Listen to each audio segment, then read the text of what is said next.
Hello guys, कैसे हैं? आशा करते हैं आप लोग बहुत अच्छे होंगे।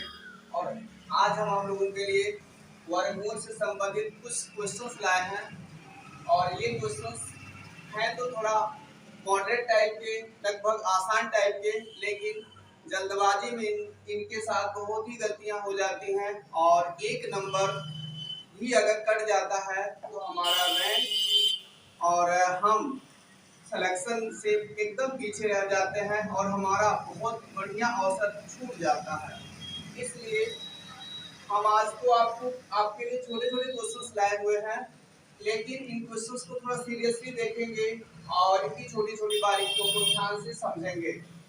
जैसे पहला क्वेश्चन है, कौन पूर्ण वर्ग नहीं है? कौन संख्या पूर्ण वर्ग नहीं है? आपके सामने दिख रहा 31, 36 और 125, 44, 1296, ये ऐसा दिख रहा, चार ऑप्शन दिया हुआ है। इनमें आपको ये पता करना है कि कौन पूर्ण वर्ग नहीं है। तो इसके लिए तो अगर आप वर्गमूल निकालने चले जाएंगे तब तो बहुत लंबा काम होगा। इसके लिए एक नियम होता है जो आप सीधे सीधे क्वेश्चन देख करके भी बता सकते हो, पता कर सकते हो कि ये संख्या पूर्ण वर्ग है या नहीं है। तो इसके लिए क्या होता है, इसके लिए आपको पता होना चाहिए कि जिन संख्याओं के अंत में 2, 3, 7, 8 होता है, 2, 3, 7, 8 जिन संख्याओं के अंत में होगा वो पूर्ण वर्ग संख्या कभी हो ही नहीं सकती। जिन संख्याओं के अंत में 2, 3, 7, 8 होगा वो कभी पूर्ण वर्ग संख्या नहीं हो सकती। और इनके अलावा जो शेष संख्याएं बचती हैं वो सब अगर आती हैं तो वो पूर्ण वर्ग संख्या होगी। तो देखिए, अगर जिसके लास्ट में 2, 3, 7, 8 में से कोई आया होगा वो पूर्ण वर्ग संख्या नहीं होगी। बस सीधी सीधी पहचान सकते हैं, ये तो होगी, ये भी होगी, ये भी होगी, लेकिन इसके लास्ट में 2 आया हुआ है, ये पूर्ण वर्ग संख्या नहीं होगी। बस।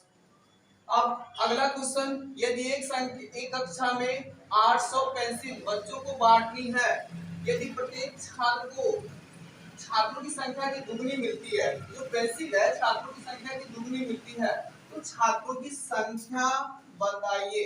क्या करना है? छात्रों की संख्या बताना है। तो आपको दिख रहा है यहाँ पे छात्रों की संख्या कितनी है, यहाँ पे पूरी पेंसिल 800 है। तो इस टाइप के सवाल जो होते हैं ये अलग टाइप का सवाल है। तो इस टाइप वाले जितने भी सवाल होते हैं, जितनी चीजें बांटी जाती हैं, उन संख्याओं का आप पहले आधा कर लीजिए, क्योंकि यहाँ पे क्या कह रहा है, दुगनी मिलती है। दुगनी मिलने का मतलब उनकी आधा कर लीजिए और आधा करके सीधे उनका वर्ग कर लीजिए, आ जाएगा। जैसा कि 800 है, 800 का आपको आधा करना पड़ेगा, हाफ करेंगे तो कितना 400 आएगा, और 400 का फिर वर्गमूल ले लेंगे तो जो आएगा वही जो है दी गई संख्या का उत्तर होगा, मान होगा। मतलब 400 का 20 आएगा। इस तरह से आप कह सकते हो कि इसका सही आंसर 20 होगा। और इस तरह से और बहुत सारे क्वेश्चंस होते हैं जो बनते हैं, ये जिसमें संख्या दी जाएगी और बोला जाएगा छात्रों की संख्या की दुगनी है तो छात्रों की संख्या बताइए। ऐसे सिचुएशन में इस टाइप के सभी सवालों के साथ ऐसा ही हम रूल अपनाते हैं और हल करते हैं। तो एक अगला क्वेश्चन आपके सामने ये वाला क्वेश्चन है। ये भी कोई बहुत कठिन क्वेश्चन तो नहीं है, लेकिन होता क्या है कि हम जल्दबाजी में परीक्षाओं में ऐसे क्वेश्चन को लगाने में थोड़ी बहुत गलतियां कर जाते हैं। लेकिन देखते हैं आप, ये 324 की किसका वर्ग, इसका वर्ग होता है, आप पाएंगे 18 का होता है। और ये 1.5 हुआ, यहाँ पे x है। अब 256 किसका वर्ग होता है, आप देखेंगे 16 होता है। तो इस तरह से ऐसा हो गया। इसके बाद क्या होगा, अब इसमें क्रॉस मल्टीप्लिकेशन करवाओगे तो 1.5x बराबर इसका इससे आप मल्टीप्लाई करवा दीजिए तो क्या हो जाएगा, 18 गुणे 16 होगा, या x बराबर 18 गुणे 16 और बटे 1.5 ऐसा होगा। फिर आप क्या करेंगे, इससे नीचे से दशमलव हटाएंगे तो 180 हो जाएगा, और गुणे 16 बटे हो जाएगा आपका 15। फिर काटेंगे 15 से, 15 का नाम 15 होगा, और ये 30 हो जाएगा, 15 दूनी। तो मतलब आपको क्या दिख रहा है, x का मान क्या होगा, 16 गुणे 12। तो इसमें इसमें मल्टीप्लाई करवाना पड़ेगा। तो 16 दूनी 32, 2 हाथ से 3 होता है, 16 16 3 19, 192। तो दी गई संख्या में x का मान जो अज्ञात संख्या उसका मान 192 आएगा। इसी तरह से ये वाला क्वेश्चन है, ये भी क्वेश्चन पूर्ण वर्ग संख्या तो नहीं होगा। क्यों नहीं होगा?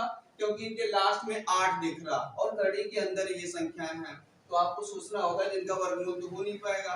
तो ऐसे में इन्हें पहले सरलतम रूप में किया जाए, काटने का प्रयास करें, छोटे पदों में करें, उसके बाद इसको लगाने का प्रयास करते हैं। तो लास्ट में 8 दिख रहा है, तो हम 4 से भाग देते हैं। 4 एक 9 4, 1 बचेगा और 18 4 34 16, 4 बचेगा और क्या हो जाएगा 2 20, 4 25 20 होगा और 4 दूनी 8, 1452 आएगा। 4 से काटने पर यहाँ पे 4 से काटेंगे, 4 एक 9 4 और 4 दूनी 8, 12 आएगा। फिर आप 4 से भाग दे सकते हैं, यहाँ पे 3 आएगा और फिर 4 3 12 होगा 2 और 25, 4 से 24, 1 4 3 12। फिर क्या दिख रहा है, 3 से काटेंगे आप, 3 एक 9 3 3 3 6 3 एक 9 3, मतलब इसको काटने पे फाइनल 121 आ रहा। अब ये 121 ये पूर्ण वर्ग संख्या है और इसका मान आप 11 लिख सकते हैं और इस तरह से इसका आंसर 11 होगा। और अगर ये चीज हम नहीं जाने कि जिन संख्याओं के लाभ में 2 3 7 8 होता है वो वर्गमूल वाली नहीं होती हैं, तो ऐसे में हम थोड़ा टाइम वेस्ट करेंगे। लेकिन ये चीज पता रहेगा तो हम वर्गमूल निकालने में तो टाइम नहीं वेस्ट करेंगे। अब ये अगली संख्या, ये अगला क्वेश्चन क्या दिख रहा, अब आपको पता होगा 196 का होता है वर्गमूल 14 बटे 7 और ये 900 का 30 होता है बटे x। ठीक है, बराबर कह रहा है क्या होगा फाइनल में, 7 दूनी 14 हो जाता है, ये आपको 7 दूनी 14 हो जाएगा। ठीक, 7 दूनी 14 फिर 14 और इस तरह से ये क्या नाम है, आगे आगे संख्या लिखने में लगता है कुछ मिस्टेक हो गया, इस वजह से ये यहाँ पे तो कोई संख्या होनी चाहिए तभी तो x का मान आएगा। सॉरी फॉर इस क्वेश्चन के लिए। और अगर कुछ हम मान भी लेते हैं, मान लीजिए यहाँ 5 ही मान लेते हैं, तो क्या हो जाएगा आपका, ये 7 भी 14 हो गया, बराबर क्या हुआ, ये 60 बटे x बराबर हो जाएगा 5 और 5 5 करना 5 12, तो x बराबर क्या हो जाएगा 12। इस तरह से इस टाइप के क्वेश्चंस का यहाँ पे 12 आंसर आएगा। ये क्वेश्चन है, ये दूसरा क्वेश्चन है, इसका वर्ग माइनस इसका वर्ग आप देख रहे हैं। तो इस टाइप के क्वेश्चंस को तो हम जानते हैं a square minus b square का फार्मूला लगा के निकाल सकते हैं, मतलब इन्हें एक बार जोड़ दें एक बार इन्हें घटा दें। तो 67 19 और 32 81 एक बार जोड़ दिया और 67 19 32 81 को एक बार घटा दिया, माइनस कर दिया, तो क्या आएगा, ये 0 हो जाएगा, ये भी 0 हो जाएगा और ये भी 0 हो जाएगा और ये 11 हो जाएगा, मतलब 11 होगा। क्या नाम है, ये 0 होगा और ये भी 0 होगा और ये भी 0 होगा, चलिए तो 10 ही होगा, 11 नहीं होगा, ये आएगा। और पूरे इसमें से इसको माइनस करेंगे तो क्या आएगा आपका, 8 में से 1 जाए 9 में से 1 जाए 8 होगा और 11 में से 8 जाए 3 हो जाएगा, यहाँ 6 बचता है, 6 में से 4 जाए 2 हो जाएगा और यहाँ पे आपका क्या बचेगा, ये 6 तो 6 पूरा का पूरा बचा, 6 में से 3 जाए 3 बचेगा, मतलब इसका मल्टीप्लाई करवा देंगे, गुणा करवा देंगे, आपका ये आंसर बनेगा। ये लास्ट और अंतिम क्वेश्चन क्या है, आप देख रहे हैं स्टार्ट, ये तो बहुत इजी क्वेश्चन है।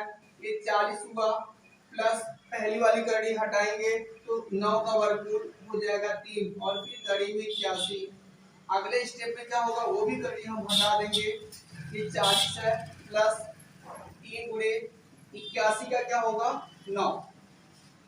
इस तरह से आप देखेंगे कि 40 प्लस क्या हो जाएगा, ये 18 आ जाएगा, ठीक है, नहीं सॉरी 27 आ जाएगा, 27 आ जाएगा और इस तरह से फिर ऐड करेंगे आप तो 67 होगा।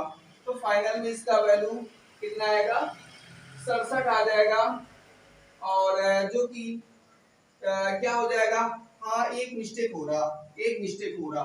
क्या मिस्टेक हो रहा है कि ये वर्गमूल करनी जो है इस पे तो लगी है भाई, इसका तो मैंने निकाल दिया, बट ये वाली करनी इस पे भी लगी है, इसके ऊपर भी लगी हुई, इसलिए इसका दो बार वर्गमूल आप लेंगे। 81 का एक बार लेंगे 9 आएगा, तो ये गलती घटेगी, फिर 9 का एक बार वर्गमूल और लेंगे तो ये 3 हो जाएगा, तो यहाँ पे 3 होगा और इस तरह से ये 9 होगा बच्चों।